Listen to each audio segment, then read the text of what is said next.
Good morning, সবাই কেমন আছো? আশা করছি সবাই ভালো আছো। আমাদের একটি নতুন ভিডিওতে সবাইকে অনেকখানি স্বাগত। আজ হচ্ছে 28শে আগস্ট, সকাল এখন 6:30 মতো বাজে। আজ একটু তাড়াতাড়ি ঘুম থেকে উঠে গিয়েছিলাম, তারপর ফ্রেশ ট্রেশ হয়ে নিয়ে চা খেয়ে নিয়েছিলাম। আজকের দিনটি ছিল খুবই স্পেশাল আমার কাছে।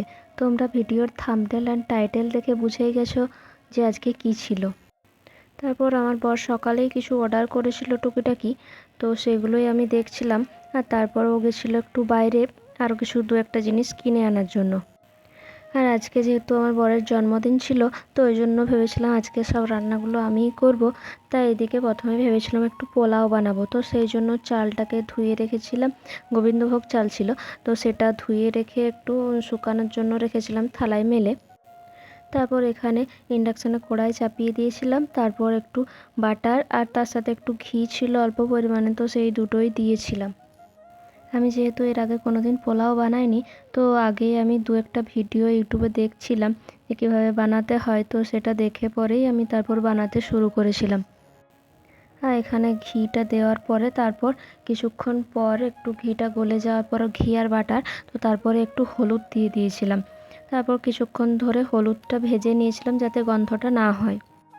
তারপর হলুদটা কিছুক্ষণ ভেজে নেওয়ার পর তারপর যে চালটা আমি আগের থেকে ভিজিয়ে রেখেছিলাম, তো সেই চালটাতে ঢেলে দিয়েছিলাম। তারপর একটু ভালোভাবে মাখিয়ে নিয়েছিলাম।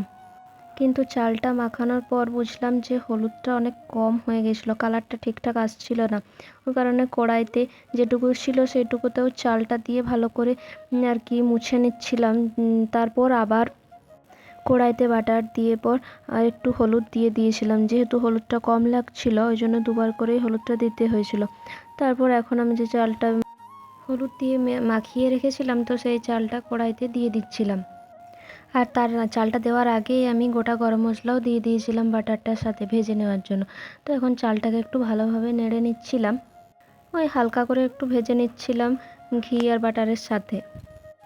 এদিকে পোলাওটা হতে হতে আমি তারপর ওইদিকে গ্যাসে ভাতটা চাপিয়ে দিয়েছিলাম।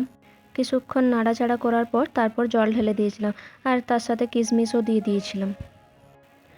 তো ওইদিকে আমার হয়ে গিয়েছিল পোলাওটা।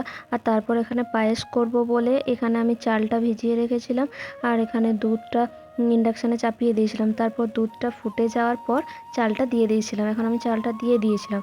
তারপর আস্তে আস্তে দুধটা কমে আসছিল আর চালটাও সেদ্ধ হতে থাকছিল। তারপর আমার রান্না হয়ে গিয়েছিল পায়েসটাও। এরপর চলো দেখায় তোমাদের কী কী রান্না আজকে হয়েছিল। এখানে দেখছো পোলাওটা হয়ে গিয়েছিল আর এখানে হচ্ছে যে পাঁপড় ভেজেছিলাম একটু। এখানে ছিল বরবটি, আলু আর পটল ভাজা, আর এই যে হচ্ছে চিকেন, আর ছিল পায়েস আর দই মিষ্টি যা থাকে এগুলো তো ছিলই। আর এখানে আমি একটু ওকে সাজিয়ে দিয়েছিলাম থালাটা, ভাত আর পোলাওটা একটু সাজিয়ে দিয়েছিলাম আর যা ছিল রান্না করেছিলাম তো সেগুলো দিয়েছিলাম। তারপর সন্ধেবেলা একটা কেক আনা হয়েছিল, তো ওকে বলেছিলাম কেকটা কাটার জন্য। এখনও বসে গেছিলো রেডি হয়ে কেকটা কাটার জন্য। এখন কেকটা কেটে নিচ্ছিল। আমরা দুজনেই ছোট করে সেলিব্রেশন করে নিয়েছিলাম। এখনও কেকটা কাটছিল। তারপর কেকটা কেটে নেওয়ার পর একটু আমরা ভিডিও করে নিচ্ছিলাম আর একটু ফটো তুলছিলাম।